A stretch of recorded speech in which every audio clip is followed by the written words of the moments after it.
and welcome to State of Business. You're with me, Madhusha Tavapalakumar. Let's take a look at tonight's headlines first.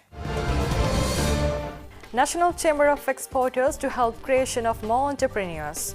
And Hilton International expands footprint in Sri Lanka. Now the stories in detail.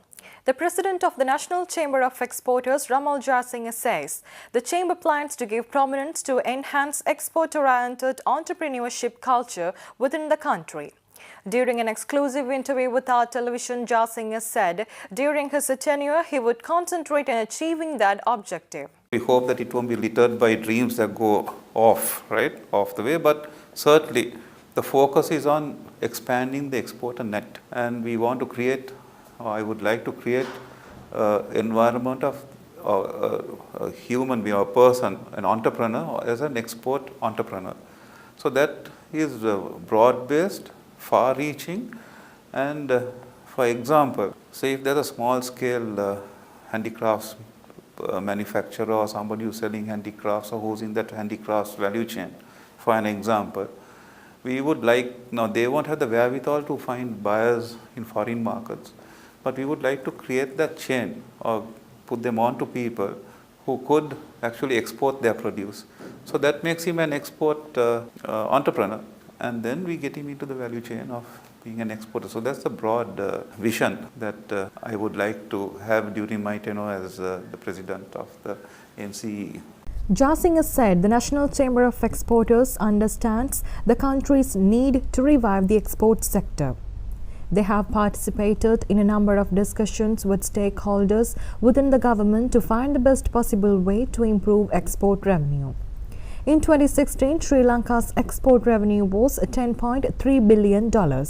We have discussions. We may not agree with all the discussions, but or with the outcomes, but we are nonetheless in conversation, in discussion, and we are engaging them. So one thing I would say for the chamber, that we would protect the interests of our export community. That is important, and that is going to be the mainstay of the economy and the development of the country. As someone said, either export or perish. So we are now in a very critical area for the economy that we need to export.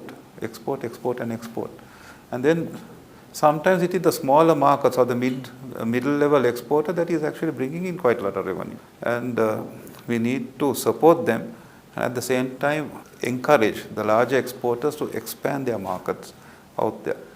So I feel we have a challenging and very interesting future, particularly as an export-driven economy. Export Development Board has commenced a new program to add 2,000 more new exporters to the country's exporter base of 3,200. EDB chairperson Indira Malvatta said, right now Sri Lanka has a very low exporter base. We have an exporter base of 3,200 people right now of exporters, but we felt that most of them were concentrated in the Western province, and we thought it was important that exports is something that the whole country should be behind, and everybody should contribute to the economic development of the country. So therefore we launched, this was actually to look at new entrepreneurs entering the export market. And you find lots of entrepreneurs who have the skills, who may have the money, some may have both, some are just interested in entering the export market. Malvatta said that the EDB has drawn up a very comprehensive plan to attract new entrepreneurs to the export sector.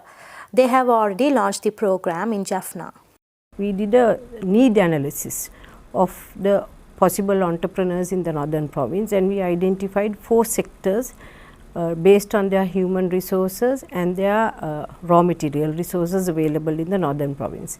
So with that we identified the products of lifestyle, fisheries, food and beverage, as well as the ICT sector. And we identified the issues faced by the people from the northern province in entering exports. And based on that, we invited all the relevant government departments who had one-to-one interviews or gave possible answers and answered the issues that they were facing. Well-known local steel manufacturer Melva is investing $100 million to expand its hospitality business. Accordingly, they will construct 6 new hotels and resorts in 6 different locations of the country. The new properties will be managed by Hilton International. Melva Hotels and Resorts and the management of the Hilton International signed the relevant management agreements in Colombo recently. The construction of the 6 properties is expected to be completed between 2020 and 2021. The 6 properties are located at Yala, Koskoda, Negombo, Katunayake, Nuwara and Kandy. Melva known as a steel manufacturer, but very few know that we are very diversified business. We are into real estate, we are into construction, we are into paint, we are into cement, we are into exports, we are into imports. The Melva Hotel and Resorts is our newest subsidiary, fully owned by Melva via private limited. Melva Group made the decision in 2014 to invest $100 million. It's almost about 15 billion rupees, Sri Lankan rupees. Setting up of 6 facilities at 6 different locations.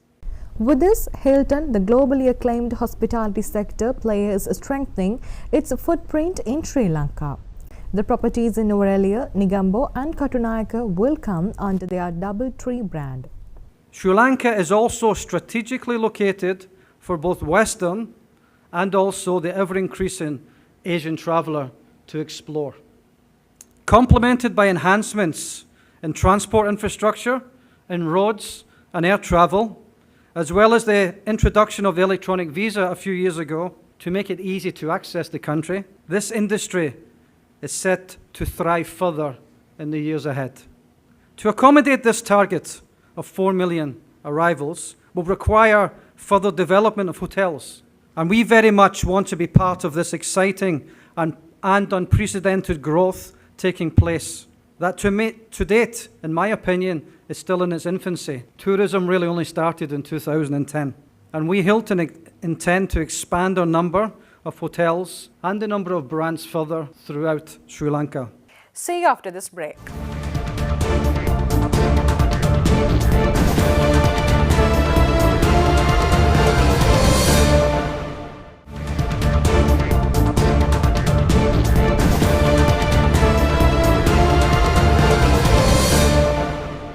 Welcome back.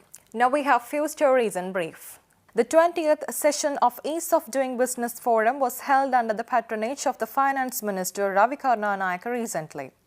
Minister Rishad Wadiuddin was also present at the event. The forum discussed a number of issues faced by the business community, and the ministers directed the respective state institutions to solve them. 2017 Singer Schools Rugby League, organized by Sri Lanka Schools Rugby Football Association with the support of Singer Sri Lanka, was officially launched in Colombo recently. Singer Sri Lanka is backing the tournament for the 15th consecutive year. 97 schools across 3 divisions will take part in this year's inter-school rugby tournament, and altogether 300 matches will be played. Thank you for joining with us. We'll meet you tomorrow at the same time with more latest news. Until then, take care and good night.